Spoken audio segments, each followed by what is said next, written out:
예, 됐죠. 나오죠. 예.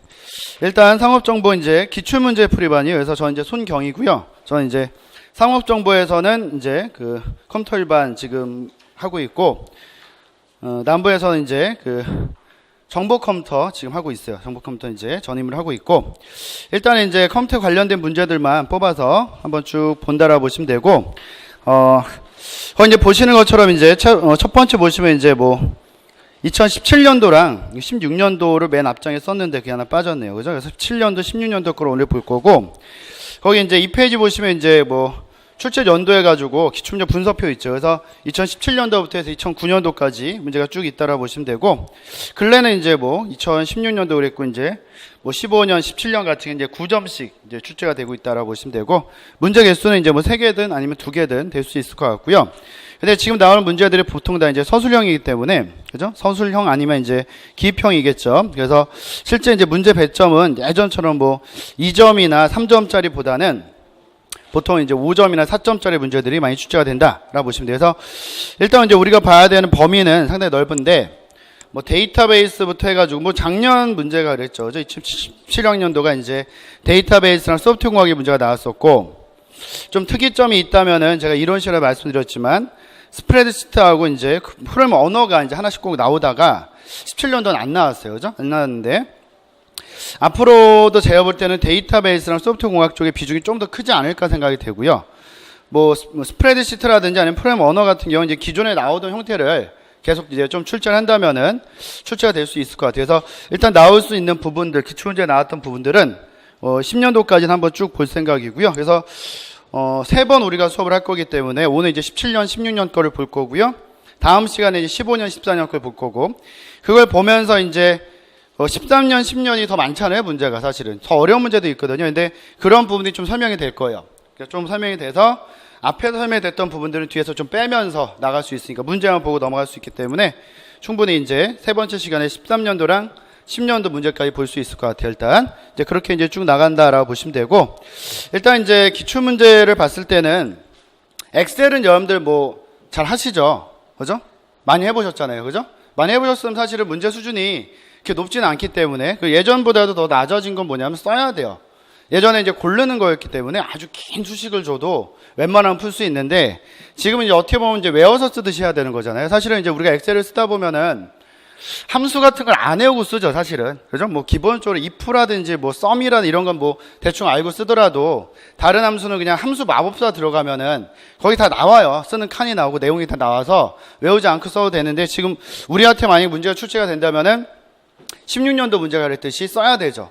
그죠? 근데 되게 간단해요. 길진 않아요. if문 갖다가 조건 하나 주고 참거짓만 뽑는 이런 거. 그죠? 근데 만약에 이제 좀 더 길게 나온다면 if가 뭐 2번 들어간다든지, 아니면 조건을 and나 or로 묶는다든지 이런 거 나올 수 있으니까 그런 것까지는 충분히 쓰는 걸로 나올 것 같아요. 제 생각에는. 그래서 그 정도는 보셔야 되고, 그래서 좀 이제 간단히 확인해야 되는 함수들, 나중에 이제 뭐 찾기 참조 함수에서 vlookup, hlookup 같은 게 사실 많이 나왔었는데 그건 문제에서 보기 때문에 오늘은 안 넣어놨어요. 그죠? 그래서 기본적인 함수들을 한번 살펴보는 것까지 오늘 끝낼 것이고, 그 다음에 프로그램 언어 같은 경우가 사실은 제일 어려워요. 여러분들 문제 풀기에. 순서도 나오고, 그 다음에 그 언어에 대한 어떤 알고리즘들이죠, 사실은. 그거 갖다가 코드를 살짝 내는 건데, 뭐 그다지 어려운 걸 내는 건 아니고, 예전에 이제 뭐 정렬 같은 것도 내고 했기 때문에 사실은 좀 더 어려웠었는데, 이번 문제 같은 경우는 사실은 그냥 팩토리얼 뽑는 거죠, 사실은. 그죠? 이 16년 문제도 그냥 팩토리얼 갖다가 뭐 5조 가지고 1 곱하기 2 곱하기 3 곱하기 4 곱하기 5 해서 그 결과 쓰고, 그거 하는 로직 간단하게 이제 작성하는 게 나왔었는데, 뭐 그것보다도 상당히 더 어렵게 해천처럼 뭐 객관식 문제처럼 내진 않을 것 같아요, 제가 볼 때는. 그죠? 그래서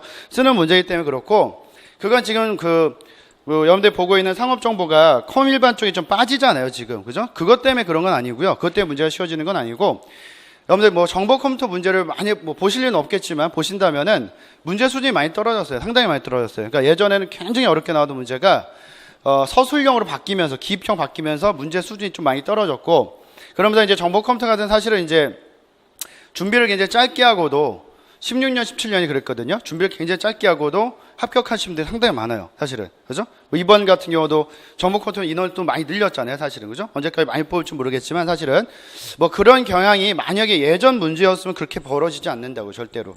그러니까 예를 들어서 예전 2010년 이전 문제였다면은 조금 공부해서 합격할 수 있는 시험은 아니거든요, 사실은. 그죠? 뭐 한 몇 개월 공부하고 합격하는 시험은 아닌데, 일례로 이제 뭐 작년 같은 경우는 그러니까 2017년도 시험을 보신 분이 공부를 안 하다가 기출문제 풀이반 확장 분석반을 들었어요. 2개월 동안. 그걸 듣고 열심히 했는데 기출문제에서 거의 다 나온 거죠, 문제가. 합격을 한 친구였어요, 사실은. 그죠? 그런 식으로 좀 어떻게 보면 약간 형평성이 떨어지는데, 그건 이제 이 시험이 지금 문제가 바뀌면서, 문제 유형이 바뀌면서 어떤 하나의 패턴인 것 같아요, 사실은. 그죠? 근데 점점 조금씩은 어려워지겠죠, 문제가. 근데 이제 커밀반은 사실은 그렇게 막 어려워질 것 같지는 않아요. 그래서 우리가 이제 보는 범위 내에서 조금 더 확장해서 볼 거니까 문제가 나온다면 그 범위 내에서는 충분히 나오지 않을까라고 생각이 되고요. 그래서 이제 지금 기출문제 풀이반에서 기출문제만 푸는 것이 아니라 조금 더 확장해서 내용을 본다라고 보시면 될 것 같아요. 그래서 일단 제일 처음부터 2017년도 문제 2개 보고 16년도 문제 2개까지 확인하고서 오늘 끝내는 걸로 하고요. 일단 3페이지 보시면 이제 2017년도 전공 A 13번이죠. 그래서 1번에 보시면은 이거 16년도랑 17년도 문제는 번호도 같더라고요. 그죠? 15년도도 그렇죠. 15년도도. 13번, 6번 뭐 이렇게 들어간 것 같은데. 일단은 이제 뭐 데이터베이스 문제예요. 데이터베이스 문제인데 굉장히 간단한 문제고요. 조금 헷갈릴 수 있다면 이제 기억은 사실은 이제 누구나 알죠. 사실. 그러니까 한 번만 봐도 충분히 아는 거. 필드랑 파일 사이고 필드를 묶어놓은 거잖아요. 사실 필드를 묶어놓은 거니까. 그러니까 필드를 어떤 개수를 정해놓은 건 아니죠. 개수를 정해놓은 건 아니고 공통성에 근거해서 묶어놓은 거예요. 그죠? 필드를 묶어놓은 거고 실제 그래요. 사실 우리가 데이터베이스에서 데이터나 정보라는 말을 쓴단 말이에요. 그죠? 그러니까 우리 뭐 예전에 봤던 것 중에서 뭐 데이터가 있고 그다음에 정보가 있다라고 한다면은 이렇게 보시면 되겠죠. 여기서 입력이 어떤 거예요? 데이터 정보가 있으면. 입력, 출력 나뉘잖아요. 그죠? 보통 이게 입력이 되겠죠. 입력이 되고, 뭔가의 가공이 되죠. 처리가 되고, 정보가 나오는 거죠. 그죠? 그래서 가장 이제 크게 갈리는 것은, 얘는 어떤 의미가 없는 형태예요. 아직까지. 의미가 없는데, 우리가 이걸 갖다가 어떤 의미를 부여하는 거죠. 그죠? 부여해서 정보를 만들면은 의미가 이제 생긴다라고 보시면 되고, 이 얘기는, 어떤 그 사용자가 이 정보를 보고서 의사결정을 할 수 있다라고 보시면 돼요. 의사결정. 그럼 당연히 얘는 의사결정이 안 되겠죠. 그죠? 그냥 데이터니까. 그러니까 데이터는 뭐 때문에 만든 거냐면은 얘를 입력으로 집어넣어서 요 중간에 이제 처리라는 걸 하겠죠. 처리를 할 것이고 그 다음에 이걸 갖다 출력으로 뽑아서 우리가 원하는 어떤 정보를 만드는 거죠. 사실은. 그죠? 근데 이 부분에서 보더라도 필드라는 건 사실 정보의 역할은 못해요, 사실은. 정보. 그죠? 그러니까 무슨 말이냐면, 예를 들어서 뭐, 이름이 홍길동이요. 홍길동 하나만 딱 저장을 해놓고, 딴 데다가. 다른 정보 아무것도 없어요. 근데 학번이 뭐 001이다. 저장해놓고, 근데 전화번호가 777에 뭐 7777이다. 라고 필드 하나씩 저장해 놓으면은, 이건 아무런 역할도 못하죠. 그죠? 이거 뭐 누구 건지 모르잖아, 이게. 뭐 이름은 알지만 이름 옆에 붙은 게 아무것도 없으니까. 그죠? 그러니까 한마디로 한다면은, 레코드부터가 사실은 어떤 정보의 역할을 할 수 있는 거죠. 그러니까 홍길동 옆에다가 홍길동의 학번이라면은 붙여놓겠죠. 이렇게 001 붙여놓고 근데 홍길동의 전화번호도 붙이겠죠. 그럼 이제 이게 어떤 걸로 묶이는 거냐면은 여러 개의 필드가 관련성을 가지고 묶이는 거예요. 홍길동의 학번, 홍길동의 이름, 홍길동의 전화번호. 그죠? 우린 이걸 갖다가 레코드라고 하는 거죠.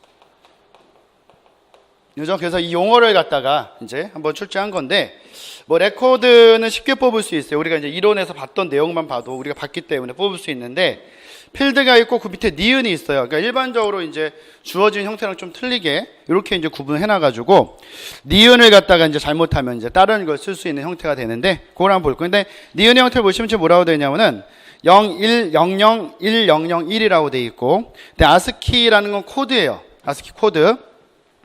아스키 코드라는 게 왜 필요하냐면은 실제 이제 프로그램 언어를 쓸 때 우리가 컴퓨터 안에다가 뭔가를 저장해야 되잖아요. 그죠? 컴퓨터 안에 뭔가를 저장하는데 컴퓨터는 뭐밖에 처리하냐? 이준수밖에 처리를 안 하죠. 그죠? 예를 들어서 문자 A를 저장하고 싶다. 문자 A를 컴퓨터 안에 그냥 저장할 수 없어요. 그래서 이걸 먼저 10진으로 고친 다음에 실제 저장할 때는 2진으로 고쳐서 저장하는 것이고, 그래서 실질적으로 이제 여기서 쓰게 되는 코드들이 많아요. 뭐 BCD 코드라든지 FCD 코드라든지 뭐 아스키 코드라든지 유니코드 등등 많이 있는데, 우리가 이제 많이 쓰는 많이 쓰는 코드 중에 한 가지가 이제 아스키 코드다 이거죠. 그래서 정확히 말씀드리면 대문자에는 아스키 코드로 65예요. 65. 그러니까 C 언어에서 필요한 거예요, 이건. 그죠? 아스키 코드라는 건 어떤 언어에서 쓰고 있냐면은 실제 쓰고 있는 언어가 뭐 C 언어라든지 그다음에 C++ 이런 언어에서 쓰는 거예요, 실질적으로. 혹시 그거 기억나시나요? C 언어에서 C++로 발전했고 그 다음에 뭘로 발전한지 혹시 아시나요? 많이 보는 언어. 뭘까요? 그거 말고요. 비주얼 베이직은 얘네랑 좀 틀리네요. 다른 계통이에요. 비주얼 베이직은. 비주얼 베이직 원래 베이직에서 왔던 애고 언어 자체도 틀려요. 사실은. 얘네들은 원래 컴파일러 언어예요. 모아서 한꺼번에 번역하는 거. 컴파일러 언어인데 비주얼 베이직이 이제 베이직에서 왔거든요. 베이직이라는 언어는 원래 이제 그 학습용이거든요. 얘는 학습용. 그래서 인터프리터용 언어예요. 사실은. 이거 완전히 틀려요. 그죠? 그래서 인터프리터 쓰고 있고 이거 보시면 알 거예요. 그 다음에 나온 게 자바예요. 그죠? 자바. 그죠? 그래서 이렇게 보시면 돼요. C 언어는 그러니까 언어에서 사실 이게 제일 중요해요. 그러니까 비주얼 베이직을 지금 우리 그 시험에서 내고 있는데 비주얼 베이직을 실제로는 뭐 그렇게 많이 배울 필요는 없거든요. 언어를 알고 있다면 사실 비주얼 베이직 제일 쓰기가 쉬워요. 근데 비주얼 베이직으로 만약에 이제 뭐 코딩을 해보신 적은 없죠. 코딩하면 되게 쉬운 게 뭐냐면은 비주얼 베이직은 이건 그냥 코딩 쭉 하는 거잖아요. 다 만들어야 돼요. 폼 같은 걸 코드로. 근데 비주얼 베이직은 이렇게 있어가지고 마치 엑셀 같아요. 엑셀. 이 폼을 하나 띄워놓고 여기 보면 도구가 있어요. 도구 상자. 요거만 갖다 집어놓고서 여기다 코드를 좀 집어넣는 거예요. 그래서 이제 뭐 이걸 누르면 이제 여러분들 그 코드에 보면 이게 뭐라고 써 있는 거냐면은 요거예요. 별게 아니에요.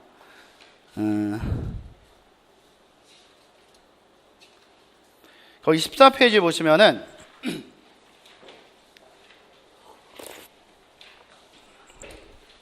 거기 비주얼 베이직 언어가 있는데 코드가 있죠. 맨 윗줄에 뭐라고 썼냐면 프라이빗 서브 커맨드 버튼 원 클릭이라고 되어 있죠. 그죠? 맨 윗줄에. 그죠? 커맨드 버튼이 이거예요. 실제 이제 비주얼 베이직 열면은 이렇게 박스로 된 게 있어요. 이걸 갖다 놓으면은 이게 뭐냐면 버튼이에요, 버튼. 그러니까 뭐 확인이나 취소 버튼이 있죠. 그런 거 만들 때 쓰는 거고 지금 얘는 어떻게 코딩한 거냐면은 요거 하나 갖다 놓으면 그러니까 커맨드 버튼 갖다 놓으면은 커맨드 버튼 1, 커맨드 버튼 2 이렇게 이름이 붙거든요. 요거 더블 클릭해가지고 거기다 요 코드 집어넣는 거예요. 그리고 딱 클릭하면은 실제 이제 실행을 시키면은 거기서 팩토리얼 결과가 나오겠죠, 한마디로. 그죠? 14페이지. 14페이지 맨 위요. 14페이지 맨 위에 보시면은 비주얼 베이직이 있어요. 그죠? 거기 이제 그 프라이빗 서브 커맨드 버튼 1 클릭 있죠. 그죠? 그 부분 말씀드려요. 그래서 그게 이제 아무런 의미가 없는 게 아니라 이거예요. 그죠? 그래서 어떤 버튼을 갖다 놓냐에 따라서 그 명칭이 바뀌는 거예요, 사실은. 그죠? 그래서 실제 우리가 이런 부분까지 폼 부분을 볼 필요는 없는데 간단한 이제 그건 봐야 되겠죠. 그래서 이쪽은 이제 그 언어가 되고 자바는 이건 알고 계셔야 돼요. 자바는 얘는 이제 뭐냐면 구조적 언어고 C++도 객체적 언어긴 한데 뭐 정확히 말씀드리면은 컴파일러를 지금 말씀드리려고 한 건 아니니까 얘가 이제 구조적 언어고요. 구조적. 얘는 객체지향 언어예요. 플러스 구조적인 느낌이 들어가 있어요. 근데 얘는 객체지향 언어예요. 우리가 소프트웨어 공학에 보면은 소프트웨어를 만들 때, 프로그램 만들 때 패러다임이 딱 두 개예요. 많지도 않아요. 패러다임 딱 두 개가 구조적 패러다임이랑 객체지향 패러다임밖에 없는 거고 우리가 지금 많이 쓰는 언어가 자바죠, 사실은. 그죠? 지금 객체지향을 많이 넘어간 거예요, 사실. 거의 다 객체지향 쓰고 있다라고 보시면 되는데 아스키 코드는 이렇게 보시면 아스키 코드는 지금 나와 있는 것처럼 8비트예요. 8비트. 8비트인데 어떻게 나뉘냐면은 8비트면은 사실은 2에 8승을 붙여서 그죠? 2에 8승을 붙여서 이게 무슨 얘기냐면 8비트가 2에 8승이 된다는 뜻은 뭐냐면요. 이거예요. 1비트가 있으면은 1비트란 공간 안에다가 나타낼 수 있는 경우의 수가 몇 가지냐 이거죠. 0을 넣을 수도 있고, 그죠?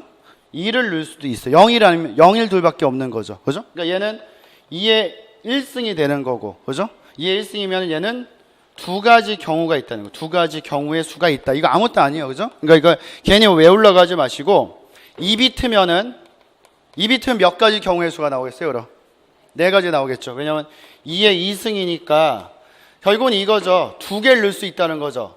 그럼 00도 넣을 수 있고 01도 넣을 수 있고 10도 넣을 수 있고 12를 넣어서 다 틀린 걸 표현할 수 있는 거죠. 그죠? 그래서 컴퓨터라는 기계는 어차피 전압 조절로 모든 데이터를 표시하는 거거든요. 정확히 말씀드리면 컴퓨터에서는 이중인수를 쓰는 이유가 전압 차이예요. 이게 0V예요. 실제로 0V고 이게 실제 5V를 거의 쓰거든요. 이렇게. 근데 이제 0V, 5V 우리가 보면 공부하기 힘드니까 요거 싹 지워버리고 01로 표시하는 거예요. 01로. 그렇게 보시면 돼요. 그러니까 지금 같은 경우 이렇게 네 가지의 어떤 틀린 어떤 구성을 나타낼 수 있으니까 얘는 네 가지 경우를 나타낼 수 있다 이렇게 보시면 되는 거고 8비트가 있다면은 2의 8승이니까 몇 가지를 나타낼 수 있을까요? 그럼 2의 8승 256가지를 나타낼 수 있어요. 256가지. 근데 실질적으로 우리가 아스키 코드를 여러분들 이제 뭐 이렇게 많이 보실 필요는 없는데 요건 알아야 돼서 설명드리는 거예요. 왜냐면 이제 대소문자 변환 같은 걸 할 때 아스키 코드를 모르면 변환 자체를 아예 못해요. 손을 못 대기 때문에 간단한 거거든요. 이거 사실은 간단한 거. 그래서 말씀드린 거고 실제 아스키 코드에서는 0부터 127까지를 표준으로 쓰고 있어요. 그래서 실제 이제 뭐 컴퓨터를 한 사람들도 이 내용을 잘 몰라요.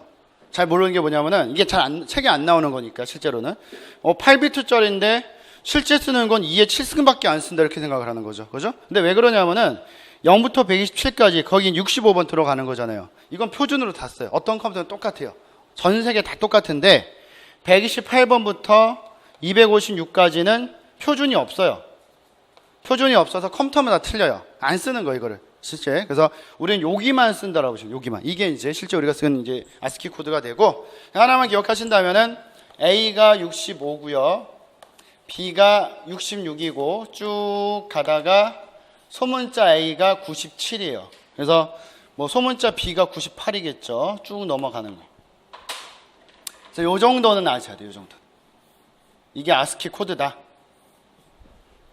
이렇게 보시면 되고 아스키 코드가 이제 256가지를 나타낼 수 있으니까 사실은 나타낼 수 있는 범위가 적잖아요. 문자도 넣어야 되고, 그죠? 영문자, 소문자, 대문자 넣어야 되고, 숫자 넣어야 되고, 특수기호 넣어야 되고, 뭐 기호 뭐 넣어야 될 거 아니에요, 한마디로, 그죠? 그래서 그런 것만 넣지 않고 이제 예를 들어서 한글이라든지 한자도 한번 넣어보자 해가지고 만든 코드가 유니코드고요. 자바는 그걸 쓰고 있어요. 자바는 유니코드를 쓰고 있어요. 유니코드는 16비트예요. 2바이트예요. 그러니까 얘가 1바이트죠. 얘가 1바이트라면은 자바는 유니코드를 쓰고 있고 유니코드는 2바이트 쓰고 있고 그래서 자바라는 언어는 실질적으로 이제 그 유니코드를 쓰기 때문에 유니코드 안에는 한글 한자가 다 들어있거든요. 훨씬 범위가 넓어요. 왜냐면 2의 16승일 거 아니에요. 그죠? 훨씬 더 크겠죠. 이렇게 보시면 되는 거. 그래서 이런 식으로 구성이 되어 있다라고 보시면 되고 자바도 약간은 이제 언급은 될 수는 있을 것 같아요. 그죠? 언급은 될 수 있는데 그냥 객체적 언어다. 뭐 이 정도로 살짝 이제 알아놓으시면 될 것 같고 뭐 이런 식으로 이제 뭐 아스키 코드가 저렇게 표시된다는 거 보셔야 되고 유니코드도 똑같아요. 유니코드도 A가 65, 대문자 A가 65, 소문자 A가 97. 왜냐면 유니코드도 127까지는 똑같아요. 그 이유가 틀린 거지. 그죠? 그 이유가. 그래서 거기까지 똑같다라고 보시면 되고 간단히 이제 말씀드렸는데 이제 내용 들어가서 볼게요. 그래서 쭉 나와 있는데 먼저 그 뒤에 있는 걸 한번 볼게요. 뒤에 있는 거. 어디 보시냐면은 4페이지 보시면 자료 표현의 단위라는 게 있는데 그거를 한번 볼게요.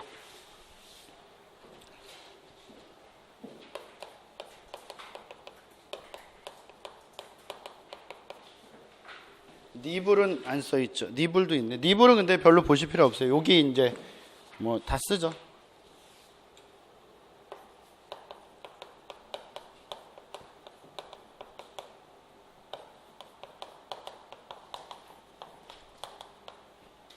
그러니까 아까 그 문제 다시 보겠지만 그 니은 자리를 잘못하면 워드라고 쓰는 분도 있을 것 같아요. 그럼 틀리거든요. 워드는 아니거든요. 이게 한 문자니까 워드라고 볼 수는 없고 만약에 본다면은 여기 있는 걸 본다면 바이트죠. 바이트. 그죠? 근데 거기서 이제 아스키 코드 하나다 이렇게 해줬으니까 문자라고 써도 상관없을 것 같고 아니면 이제 바이트라고 써도 상관없을 것 같아요. 근데 필드, 레코드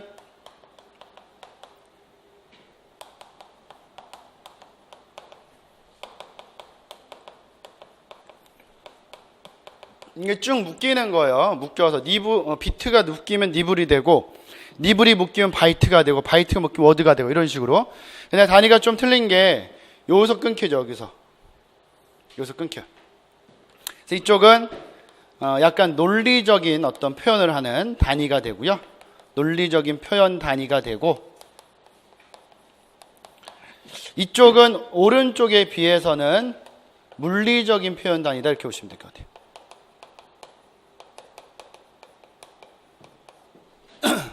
예를 들어서 1비트는 우리가 일반적으로 말하는 것처럼 그냥 하나를 담을 수 있는 공간이죠. 그죠? 이게 1비트가 된다라고 보시면 되고, 1비트에서 나타낼 수 있는 경우의 수는 2개예요. 일단 그거 기억하셔야 되고, 니블은 4비트인데 별 의미는 없어요.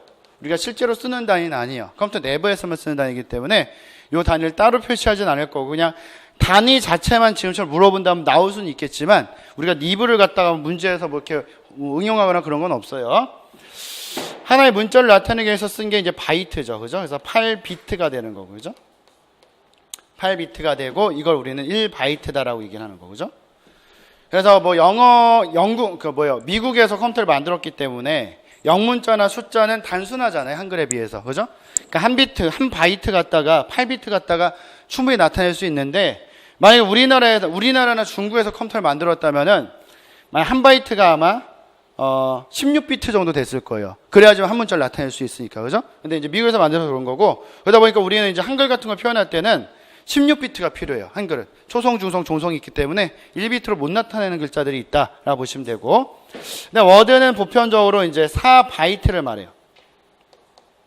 4바이트를 말하는데, 워드 같은 경우는 이제, 워드는 이제 사실은 무슨 단위냐면은 컴퓨터 내부에서 실제 CPU가 쓰는 단위예요. 메모리가 쓰는 단위예요. 그죠? 그래서 뭐 깊게 들어가면 이제 더 확실히 날 수 있는데, 너무 이제 내용이 많아지니까, 그죠? 내용이 많아져서 그건 보진 않을 텐데, 세 가지로 나뉘어요. 세 가지로 나뉘어서 풀 워드가 4바이트고, 반으로 줄인 거죠. 할프 워드가 2바이트, 더블 워드가 8바이트가 된다, 이렇게 보시면.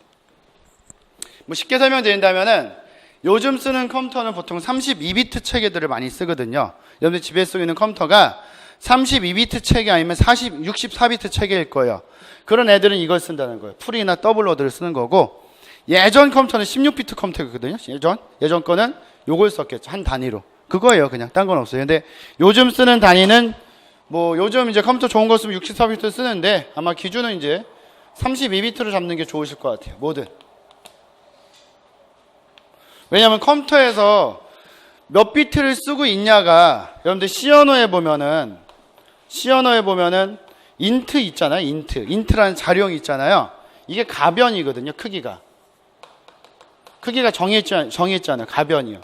예를 들어서 캐릭터 같은 경우는 1바이트로 고정되어 있고, 근데 더블 같은 경우도 8바이트로 고정이 돼요. 이게 고정이 되는데, 인트는 고정시키지 않았어요. 그죠? 언어 자체가. 누구 따라가야 돼요? 이거 따라가는 거, 이거 따라가는 거예요. 그래서 만약에 이제 우리 지금 나왔던 문제에서는 요 크기가 필요 없기 때문에 써주지 않았는데, 크기가 필요하다면 써줘요. 인트가 많이 써지면은 뭐 단 한 다음에 가로 열고서 인트는 4바이트로 가정한다, 이런 식으로. 그죠? 요즘은 거의 다 4바이트로 가정을 할 거예요. 그죠? 예전 문제가 아니면은 4바이트로 가정한다, 이렇게 보시면 되고, 그래서 그 크기로 이제 좀 중요한 것이고, 근데 여기서부터 이제 쓸 수가 없어요. 여기서부터 워드가 몇 개 뭉쳐서 필드가 되는, 이건 없어요, 사실은. 그죠? 어떤 워드들 아니면 바이트들이 뭉쳐지면은 그걸 보고서 이게 무슨 글씨인지 안다면 그게 하나의 필드가 되는 거거든요, 사실은. 그죠? 그러니까 아까 봤던 것처럼 필드는 뭐 성명 필드도 될 수 있고, 그러니까 우리가 DB에서 쓰는 게 주로 이제 관계형 DB를 쓰기 때문에, 속에 데이터가 뭘로 들어있다고 보시면 되냐면 표로 들어있다고 보시면 돼요. 표. 그죠? 이렇게 들어있다. 그럼 예를 들어 이렇게 구성이 되어 있으면 학번이라든지 뭐 성명이라든지 뭐 점수라든지 이렇게 있겠죠. 그죠? 요거예요. 요게 하나의 필드예요. 학번 필드, 성명 필드, 점수 필드. 요게 만약에 주소 필드 있으면 이건 엄청 길 거 아니에요. 그죠? 그러니까 뭐 이게 뭐 정해져 있는 게 아니에요. 뭐 예를 들어서 워드나 바이트가 10개 뭉쳐서 필드가 된다, 이런 의미는 없는 거예요, 사실은. 그죠? 그런 의미는 없는 거고, 마찬가지로 필드에서 레코드로 넘어갈 때도 파일로 넘어갈 때도 데이터에서 넘어갈 때도 다 어떤 관련성을 가지고 넘어가지 개수는 상관이 없다는 거죠. 개수. 그러니까 필드가 10개 뭉쳐져서 하나의 레코드가 될 수도 있고 이 테이블은 뭐 이 테이블은 지금 4개잖아요. 4개. 그럼 4개가 뭉쳐져서 하나의 레코드가 되는 거예요. 그죠? 근데 어떤 테이블은 이게 한 10개 있을 수 있잖아요. 10개. 그죠? 10개 뭉쳐져서 레코드가 될 수도 있다. 그러니까 중요한 건 뭐예요? 관련성이 있는 것들이 묶이면은 그게 이제 하나의 레코드가 되는 것이고 그 관련성이 있는 레코드가 또 모이면은 그게 이제 파일이 되는 거죠. 그래서 우리 예전에 그 기본반에서 그림 그렸을 때는 뭐 대학교에서 쓰고 있는 거 뭐 DB 갖다가 간단히 말씀드렸었는데 뭐 간단히 그린다면은 이렇게 쭉 있을 거 아니에요. 예전에 그렸던 거예요. 보시면 돼요. 그래서 뭐 001, 뭐 홍길동 아까 본 것처럼 전화번호, 그다음에 뭐 전산과 뭐 이렇게 돼 있다. 그러면 전산과에는 이게 홍길동에 대한 하나의 레코드가 되는 거고 전산과에는 홍길동 말고 다른 학생도 있을 거니까 이거 다 모아놓은 게 파일이 되는 거죠. 파일. 그죠? 이게 이제 전산과 파일. 그리고 하나가 필드가 되는 거고 요게 이렇게 묶으면은 이게 레코드가 되는 거고. 그죠? 요거죠. 개수는 상관없다는 거예요. 파일도 마찬가지로 레코드가 100개 있어도 되고 10개 있어도 상관없어요. 그 학과가 몇 명 있냐에 따라 틀린 거니까. 전산과 말고 이제 다른 과도 있을 거 아니에요. 그죠? 뭐 법학과다 그럼 법학과 파일도 있을 거고. 등등등등 여러 개 파일이 있는데 이 파일을 쭉 합친 게 뭐 이 대학교 A 대학교다 그러면 A 대학교의 데이터베이스다 이렇게 되는 거죠. 이렇게 보시면 돼요. 그래서 이제 여러분들이 지금 이제 그 이전 그 기출문제들 보면은 뭐 ERD라든지 뭐 테이블 같은 개념이 나오거든요. 그래서 용어를 갖다가 좀 아셔야 되는 게 혹시 기억나실지 모르겠는데 제가 아마 이론할 때도 중요하다고 이제 이건 좀 데이터베이스 부분에서 외워야 된다라고 말씀드렸던 건데 필드를 갖다 다른 말로 뭐라고 할까요? 필드를 그렇죠. 속성, 어트리뷰트, 속성, 컬럼이잖아 이게 하나의 컬럼, 열이에요. 열 같은 거 기억해 두셔야 돼요. 근데 레코드는 가장 많이 쓰는 말은 튜플이에요. 관계 DB에서 그 관계형 데이터베이스 제일 많이 쓰는 튜플이고 이건 이제 로우라고는 안 해요. 행이라고 하죠. 행. 근데 이제 문제 보시면 이 용어를 막 써요. 속성이라고 쓸 때도 있고 필드라고 쓸 때도 있고 열이라고는 잘 안 쓰고 컬럼이라고 많이 써요. 컬럼. 그죠? 근데 얘는 이제 주로 쓰는 말이 튜플이에요. 튜플이 되고 파일이랑 이제 비슷한 말이 이제 뭐 엔티티도 되지만 엔티티 뭐 한글로 개체라고 할 수도 있고 근데 테이블로 볼 수도 있고 근데 릴레이션으로 볼 수도 있어요. 개념상으로는 똑같다 이렇게 보시면 돼요. 그죠? 그래서 실제로 우리가 이제 관계 데이터베이스 쪽으로 가면은 많이 쓰는 말이 이제 뭐 속성이나 컬럼 많이 쓰고 그다음에 튜플 그다음에 릴레이션 이 말들을 많이 쓸 거예요. 실제로는. 근데 ERD 쪽에서는 개체라는 말을 쓸 거고 그래서 이런 식으로 구성이 돼 있다라고 보시면 되는데 아까 문제에서는 요거 하나랑 정답이 요게 이제 기억이었죠. 이게 기억이었고 그다음에 개념에 해당되는 니은이 이쪽이죠. 한 문자니까. 그죠? 하나의 문자를 나타낸다. 아까 이제 코드도 줬잖아요. 아스키 코드라고. 그죠? 그래서 기억, 니은에 해당되는 걸 이렇게 쓰시면 될 거예요. 기억은 레코드. 그죠? 니은은 바이트 문자. 좀 이따 이제 다시 한번 답 말씀드릴 텐데 좀 전에 나왔던 거니까 말씀드린 거고. 그래서 한번 확인해 보죠. 지금 이제 제가 드렸던 말들이 쭉 이제 거기 이제 써 있을 거예요. 그래서 4페이지 오시면 이제 자료편의 단위에 보시면은 비트가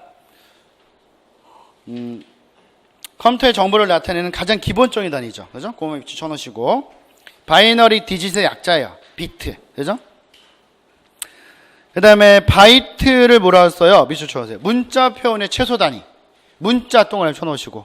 그죠? 그냥 문자를 써도 되고 바이트를 써도 될 것 같아요. 근데 뭐 어차피 정답이 딱 하나로만 고정된 게 아니기 때문에 그죠?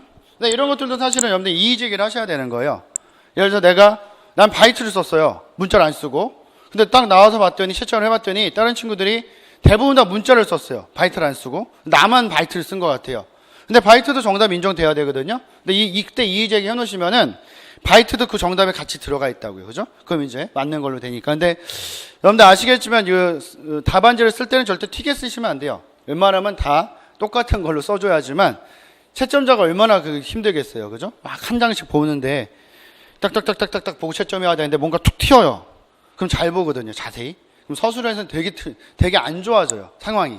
자세히 보면서 기분이 좀 나쁘니까. 그죠? 아주 자세히 보거든요. 꼬투리 잡으려고. 그다음은 감점 나와요. 잘못하면. 그죠? 그러니까 웬만하면 이제 비슷하게 똑같게 다 쓰는 게 좋고, 이제 얘도 제가 본다면은 아스키 코드라는 걸 썼으니까 바이트라고 써도 되지만 문자. 그러니까 문자라고 쓰고 이렇게 쓰는 것도 괜찮을 같아요. 문자라고 쓰고 그다음에 바이트 이렇게 쓰는 것도 답안지를 쓰는 요령 중에 하나가 아닐까 생각이 돼요. 일단은 그렇게 쓰는 게 좋을 것 같고요. 네, 워드 있고, 그래서 할프, 풀, 그 다음에 더블 워드까지 있다라고 보시면 돼요. 밑에 그림을 간단히 보시면 될 것 같고, 근데 이 페이지에 이제 필드 있고요. 필드. 필드는 자료 처리의 최소 단위 써놓으세요. 자료 처리의 최소 단위. 그냥 하나의 항목이죠. 아이템이라고도 하는데 아이템이란 말도 쓸 때는 있는데 오히려 이제 속성이나 컬럼이란 말을 더 많이 쓴다라고 보시면 되고, 실제 데이터베이스에선 레코드가 있고, 레코드는 뭐라 했어요? 프로그램 처리의 기본 단위 밑줄 쳐놓으시고, 프로그램 처리의 기본 단위다. 그러니까 레코드 정도는 돼야지만 뭐가 되는 거? 정보가 되는 거죠. 필드만 갖다가는 아무런 역할을 못해요. 그죠? 필드가 아무런 역할을 못한다라고 보시면 되고, 그 다음에 뭐 논리 레코드랑 물리 레코드인데 이건 뭐 지금 따로 보실 필요는 없고요. 그 다음에 파일 있죠. 파일. 서로 연관된 레코드를 집합이 된다. 그 다음에 데이터베이스. 뭐 중복을 최소화시키고 독립성을 높인 통합 데이터이다. 그건 뭐 밑에 있는 정의 부분 다 밑줄 하나 쳐놓으세요. 데이터베이스, 뭐 파일들의 집합이면서 중복 최소화, 독립성을 높였다. 독립성을 높였다는 거는 반대로 뭐예요? 종속성을 낮췄다는 거죠. 그죠? 종속성을 낮췄다는 말이고. 그래서 이제 그 문제에 나왔던 것 중에 또 한 가지가, 사실 이제 DB에서는 가장 기본적으로 나오는 설명이에요. 지금 이 두 가지가. 그죠? 그게 다 설명이 되고 있고, 이번에 이제 파일 시스템과 데이터베이스 관리 시스템이다 해가지고, 파일 시스템은 예전 거. 물론 지금도 쓰긴 하지만, 60년대에 나왔던 거. 그게 파일 시스템이에요.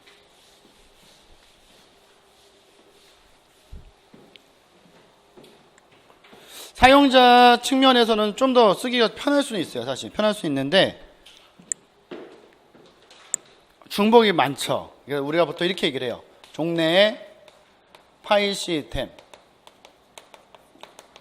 예전에 나왔던 거고요. 이게 문제가 있으면 고쳤겠죠. 그죠? 데이터베이스로 고쳤고, 데이터베이스는 반드시 DBMS가 있어야 돼요. 이렇게.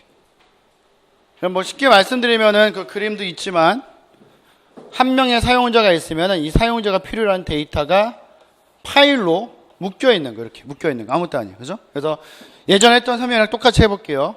이게 국어 파일이면은, 국어. 이게 뚝뚝 끊기네요. 습기를 많이 먹어서. 오늘 습도가 90%예요. 그죠? 뭐, 밖에 나가서 짜증 부리면 안 돼요. 다 짜증나 있으니까.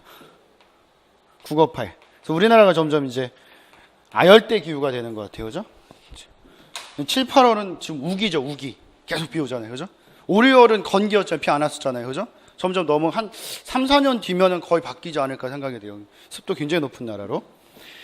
국어 선생님이고요. 국어 선생님은 국어 파일만 필요로 해요. 학생이 있으면은 이름, 성명, 이름 성명이래. 학번, 성명, 그 다음에 뭐 국어 점수. 그죠? 그래서 쭉 들어있겠죠. 그죠? 국어 선생님이 사용자예요. 국어 선생님이 이제 국어쌤이 그냥 국어 선생님 쓸게요. 이게 사용자예요. 사용자. 그 다음에 국어 선생님이 써야 되는 국어 응용 프로그램이 있어요. 이게 국어 응용 프로그램이라고 보시면 돼요. 그냥 파일에 들어가서 뭔가 검색할 수 없으니까 국어 선생님이 쓸 수 있는 응용 프로그램 누군가가 만들어 주겠죠. 개발자가. 그러면 이 프로그램을 통해서 자기 파일을 관리하고 쓸 수 있는 거예요. 그러니까 DB에서는 항상 이렇게 보시면 돼요. 이쪽도 마찬가지로 무조건 사용자하고 응용 프로그램은 묶여있다고 보시면 돼요. 무조건. 사용자와 응용 프로그래머 아니면 프로그램은 무조건 묶여있다 이렇게 보시면 돼요. 또 일로 와도 똑같아요. 일로 와도. 뭐 이런 식이죠. 뭐 영어 있다. 영어도 이렇게 묶여 있고, 그죠? 여기서 이제 조심할 점은 국어 응용 프로그램을 통해서 영어 파일은 못 봐요. 그죠? 영어 응용 프로그램을 통해서 국어 파일은 못 보는 거예요. 그러니까 뭐냐면 한마디로 자기 응용 프로그램과 파일이 1대1로만 묶여 있는 거예요. 다. 그죠? 다 1대1로 묶여 있다. 이 얘기는 뭐냐면 쉽게 얘기한다면은 종속성이 굉장히 심하다 이 뜻이에요. 종속성이 심하다. 종속성이 심하다는 건 뭐냐면요. 자기 혼자 쓸 수 있는 데이터예요. 독점 데이터를 말하는. 자기 혼자밖에 못 써요. 그 데이터는. 그죠? 다른 사람한테 같이 공유해 쓸 수가 없는. 그죠? 그런 형태가 되고. 두 번째 문제는 뭐예요? 이거 쓰라는 거잖아요. 거기. 그 17년도 문제 중에 하나가 이거 쓰라는 거거든요. 지금. 그죠? 또 한 가지는 뭐가 있냐면은 각각의 파일이 다 관리되다 보니까 과목이 만약에 20가지 있다. 20가지의 과목이 있다면은 20번 중복되는 것들이 생겨요. 그죠? 학생이면 5,000명이에요, 지금. 5,000명이면은 5,000번에 학번과 성명이 20번 중복될 수밖에 없어요. 어쩔 수 없죠. 학교 전체적으로 본다면은 이게 계속 중복되는 거 한마디로. 그죠? 한마디로 얘는 뭐가 심할 수밖에 없다는 거예요? 중복성이 이제 심하죠. 그래서 이제 2017년도 문제, 아까 우리가 1번을 봤던 DB 문제에서 두 번째 항목의 서술하는 게 이거예요. 이 두 개의 서술하는 거. 그죠? 문제점이 이거다. 중복성이 심한 어떤 문제점이 있냐면요. 다 안 좋아요. 다 안 좋고 딱 한 가지 좋은 게 회복이 쉽다는 것밖에 없고, 예를 들어서 중복성이 높다면은 데이터의 불일치성이 높아지고, 데이터 불일치성이 높다는 말은 데이터 무결성이라든지 정확성이죠. 정확도나 정확성 많이 약화된다는 뜻이죠. 그죠? 이게 다 단점이 돼요. 중복성이 많다는 건. 근데 그 얘기는 뭐냐면 이제 뭐 A라는 데이터가 한 군데만 있는 것보다는 A라는 데이터가 여러 군데 있으면은, 그죠? 이게 5,000번 나온다. 이건 딱 한 번 나오고. 공간 두 개가 있을 때, 그럼 당연히 뭔가 업데이트 할 때 힘들 거 아니에요, 이거는. 예를 들어서 위에서 A를 B로 수정해라, 업데이트해라, 고쳐라 라고 얘기가 나왔어요. 변경해라. 그러면은 얘는 한 번만 변경하면 되는데 여기는 5,000번을 해야 될 거 아니에요, 그죠? 4,999번을 다 잘했는데, 다 바꿨는데 요거 하나만 안 바뀌어도 이건 불일치성이 높아지는 거 한마디로. 그죠? 그래서 그런 것 때문에 실제 실수할 수 있는 확률이 높아지기 때문에 중복성은 이제 적은 게 좋은 거죠. 한마디로. 적은 게 좋은 거고. 다만 이제 딱 한 가지 말씀드리면은 중복성이라는 애가 이 특성이 갖는 다른 건 다 단점인데 장점이 하나 있는 게 장점 딱 하나밖에 없어요. 장점이 딱 한 개밖에 없는데 그 장점이 회복이나 복구예요. 데이터베이스에 장애가 발생했을 때. 그죠? 회복이나 복구를 하기 위해서는 반드시 중복이 돼 있어야 된다. 그죠? 예를 들어서 얘 같은 경우는 지금 B가 만약에 뭔가 잘못됐어, 데이터. 그럼 B에 들어있던 게 어떤 뭐 학생들 신상명세 파일이었는데 이게 잘못되면은 다시 찾아올 데가 없잖아요. 학생들 다 다시 조사해야 될 수밖에 없어요. 그죠? 근데 얘는 그렇지 않겠죠. 비용이 잘못되더라도 옆에 있는 거 갖다 끼워 넣으면 되니까. 그죠? 뭐 그런 개념으로 보시면 될 것 같아요. 그죠? 그런 개념으로. 그래서 요게 이제 파일 시스템이 되고 요거 이제 뭉쳐놓은 거예요. 하나로. 밑에 있는 파일들을 큰 덩어리로 뭉쳐놓은 거예요. 그러니까 실제로는 여기 이제 굉장히 많은 수의 테이블이죠. 테이블이 서로 이제 참조 관계를 맺고 이제 들어있는 거예요. 쫙 이렇게 들어있는 거. 그죠? 요게 DB예요. 근데 사실은 그래요. 지금 여기 위에 사용자들이 쭉 있을 거 아니에요. 공유해서 쓰겠죠, 이제. 쭉 쓰는데, 국어 선생님이 국어 파일을 쓰는 것보다는 오히려, 그죠? 요걸 쓰는 것보다는, 이거 뭐 하면 돼요? 그냥 들어와서 국어 점수만 검색하면 끝나겠죠. 그죠? 근데 이쪽은 그렇지 않아요. 국어 선생님이 들어와서 먼저 국어를 찾아야 돼요. 국어를 찾고, 거기서 다시 학생들을 찾아야 되겠죠. 더 오래 걸린다고, 시간이. 그죠? 그래서 이제 여기서 필요한 건 뭐가 있냐면은 이걸 대신해주는 애가 필요하고 대신해주는 애가 이 중간에 있고요. 그게 DBMS라는 애예요. 데이터베이스 매니저먼트 시스템을 해서 데이터베이스 관리 시스템 이렇게 보시면 돼요. 그죠? 그 다음 여기에는 다 똑같아요. 응용 프로그램 다 달려 있어요. 응용 프로그램. 똑같이. 똑같아 항상. 사용자 응용 프로그램은 항상 같이 있다라고 보시면 돼요. 항상 같이 있고. 그래서 이제 우리가 지금 보고 있는 DB는 종속성을 줄여서 독립성을 높인 것이고, 그죠? 독립성을 높였고, 독립성을 높였다는 건 이제 뭐 공유 데이터, 공용 데이터로 이용할 수 있다는 말이고요. 두 번째, 중복성이 약화되죠.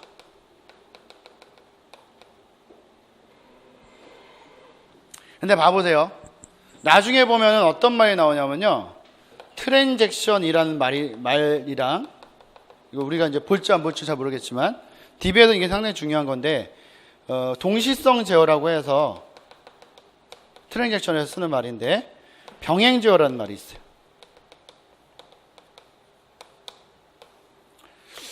요거까지만 보고 잠깐 쉴게요. 파일 시스템이랑 DB가 있으면은, 요게 필요한 데가 어딜까요? 파일 시스템이 필요할까요? DB가 필요할까요? 파일 시스템 필요가 없어요. 지 혼자 쓰니까. 그죠? 구글 파일 지 혼자 쓴단 말이에요. 지가 파일 쓰고 있는데 다른 애가 또 들어와서 쓰지 않아요. 절대. 자기 혼자 쓰니까 절대 필요가 없는데 DB는 이게 필요해요.